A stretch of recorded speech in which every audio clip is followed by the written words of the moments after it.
Bismillahirrahmanirrahim. Assalamu alaikum dear students.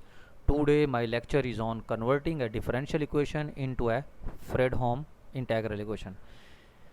पिछली video में हमने देखा था कि कन्वर्ट डिफरेंशियल इक्वेशन को हम वोल्टेरा इंटीग्रल इक्वेशन में कैसे कन्वर्ट करते हैं। तो इस वीडियो में हमने डिस्कस करना है कि डिफरेंशियल इक्वेशन को हम फ्रेडहोम इंटीग्रल इक्वेशन में कैसे कन्वर्ट करते हैं। यानी उस जब हम वोल्टेरा इंटीग्रल इक्वेशन में कन्वर्ट करते हैं तो वो डिफरेंशियल इक्वेशन जो होती है वो इनिशियल वैल्यू प्रॉब्लम होता है, यानी उसमें इनिशियल कंडीशन दी होती है। तो यहाँ जब हम फ्रेडहोम इंटीग्रल इक्वेशन में कन्वर्ट करेंगे तो यहाँ आपके पास जो डिफरेंशियल इक्वेशन होगी वो बाउंड्री वैल्यू प्रॉब्लम होगा। तो बाउंड्री वैल्यू प्रॉब्लम में क्योंकि जो कंडीशन जो दी होती हैं वो आपके पास चेंज होती हैं, यानी इंडिपेंडेंट वेरिएबल की वैल्यू जो होती है वो चेंज होती है। तो यहाँ हमारे पास जैसे क्वेश्चन है, reduce the following boundary value problem into a integral equation. यानी अगर आपके पास बाउंड्री वैल्यू प्रॉब्लम है तो इसको आपको फ्रेडहोम इंटीग्रल इक्वेशन में कन्वर्ट करना है। तो डिफरेंशियल इक्वेशन आपको दी हुई है, D square Y over D X square plus lambda Y is equal to 0 with Y 0 is equal to 0 और Y L is equal to 0।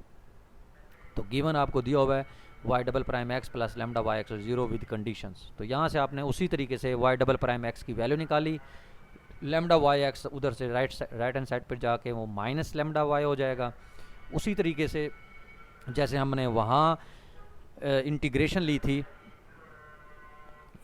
ली थी मतलब बोथ साइड्स इंटीग्रेशन लेके विद रिस्पेक्ट टू एक्स और limits ली थी जो initial value होती हैं। तो यहाँ भी उसी तरीके से लेनी है क्योंकि यहाँ वाई 0 पर दी वैल्यू है और वाई एल पर दी हुई है। तो आप यहाँ इसके दो तरीके हैं, या आप 0 टू एक्स ले सकते हैं या एल टू एक्स ले सकते हैं, वो आपकी मर्ज़ी है, आप जैसे मर्ज़ी कंसिडर कर लें, पहले जो मर्ज़ी कंडीशन लगा दें।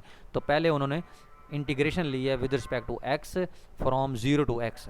तो दोनों तरफ जब इंटीग्रेशन ली तो यहाँ वाई डबल प्राइम पर भी इंटीग्रेशन आ गई और माइनस लैम्डा कांस्टेंट है वाई एक्स भी इंटीग्रेशन आ गई। तो यहाँ डबल डेरिवेटिव है तो एक इंटीग्रेशन से कैंसिल हो गया डेरिवेटिव, तो एक वाई प्राइम बचेगा। Limit from 0 to X minus lambda 0 to X Y X D X as it is. Fundamental law लगाया तो Y prime X minus Y prime 0 हो जाएगा which is equal to minus lambda 0 to X Y X D x.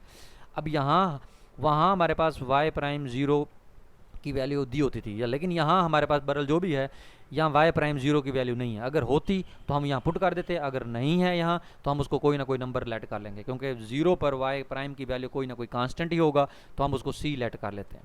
तो यहाँ सी put कर दें तो ये बनेगा Y prime X which is equal to ये माइनस सी उधर जाके प्लस सी हो जाएगा, C minus lambda 0 to X Y X D X. Again क्योंकि हमने मज़ीद इंटीग्रेशन लेनी है, अगेन आप इंटीग्रेशन लें both side with respect to X from 0 to X. तो यहाँ आ जाएगा 0 to X Y prime X D X which equal to C 0 to X D X minus lambda 0 to X Y X D X था, तो यहाँ D X square हो गया। यानी दो दफ़ा इंटीग्रेशन भी लगा सकते हैं, इंटीग्रल साइन भी लगा सकते हैं या डी एक्स स्क्वायर भी लगा सकते हैं। ये नोटेशन है, आप जो मर्जी नोटेशन यूज़ कर लें।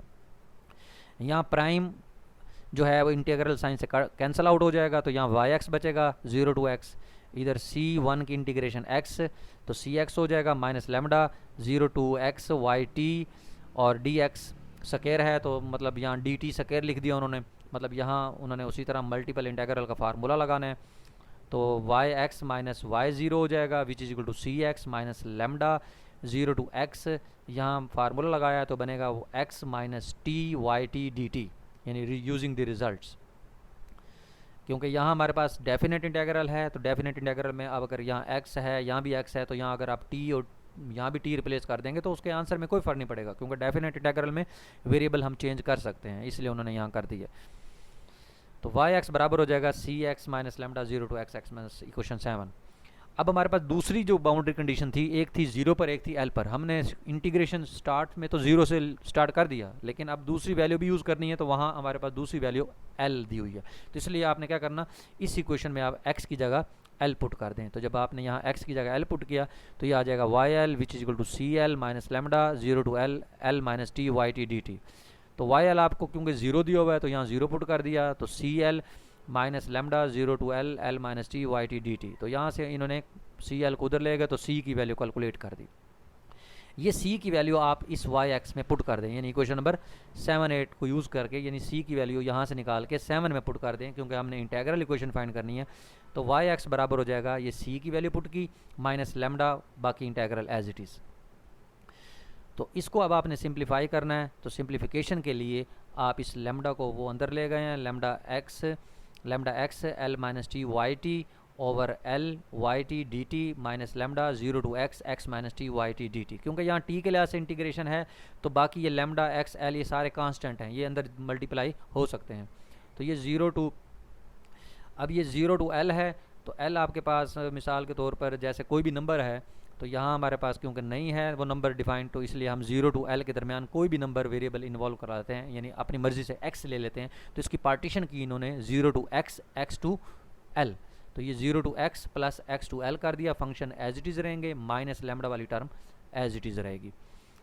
तो इसमें से देखें लेमडा अब यहाँ भी 0 टू x है और यहाँ भी 0 टू x है, इधर भी लेमडा है इधर भी लेमडा है, तो इसमें से लेमडा भी कॉमन ले लिया, इंटेग्रल साइन भी कॉमन ले लिया 0 टू x, तो इधर बचेगा x l minus T over L minus x minus T, और y t भी कॉमन ले लिया, प्लस ये लेमडा बाहर आ गया x to l x l minus T over L Y T D T which is equal to, इसमें से हमने इसको सिंप्लीफाई किया, सिंप्लीफाई करने के बाद यानी सिंप्लीफाई करने के बाद आपके पास ये इंटेग्रल बच गया 0 टू x टू l।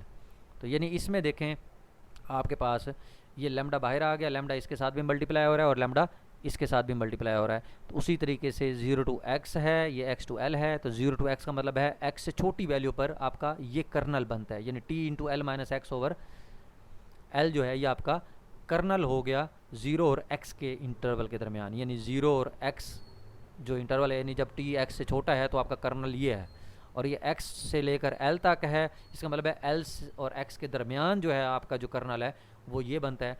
तो आपके पास क्योंकि 0 है यहाँ l है, तो आपने इंटीग्रेशन जो लेनी है वो 0 टू l लिखना है और यहाँ कर्नल लिख देना है, क्योंकि कर्नल की दो वैल्यूज़ हैं इसलिए हमने दोनों वैल्यू तो नहीं लिख सकते एट ए टाइम, तो यहाँ के एक्स टी वाई टी लिख दिया है, और आपके पास वेयर के एक्स टी जो है वो उन्होंने इस इंटरवल में ये डिफाइन करा दिया और इस इंटरवल में ये डिफाइन करा दिया। तो ये आपकी फ्रेडहोम इंटीग्रल इक्वेशन बन गई, यानी डिफरेंशियल इक्वेशन से फ्रेडहोम इंटीग्रल इक्वेशन में हम कैसे कन्वर्ट करते हैं ये प्रोसीजर आपने देख लिया है। इसी तरीके से हम इसके बाकी क्वेश्चन भी सॉल्व कर सकते हैं। इसी तरीके से आपने इस डिफरेंशियल इक्वेशन को भी ये भी देखें, बाउंड्री वैल्यू प्रॉब्लम है, यहाँ 0 है और यहाँ 1 है, आप 0 टू x पहले लिमिट्स ले सकते हैं या 1 टू x ले सकते हैं, जो मर्जी पहले ले लें।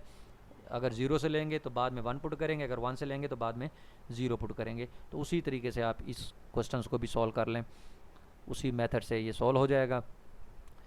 और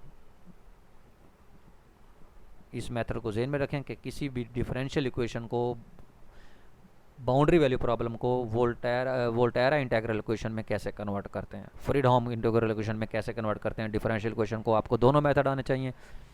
तो ये आपने क्वेश्चंस देख लेने हैं इसके।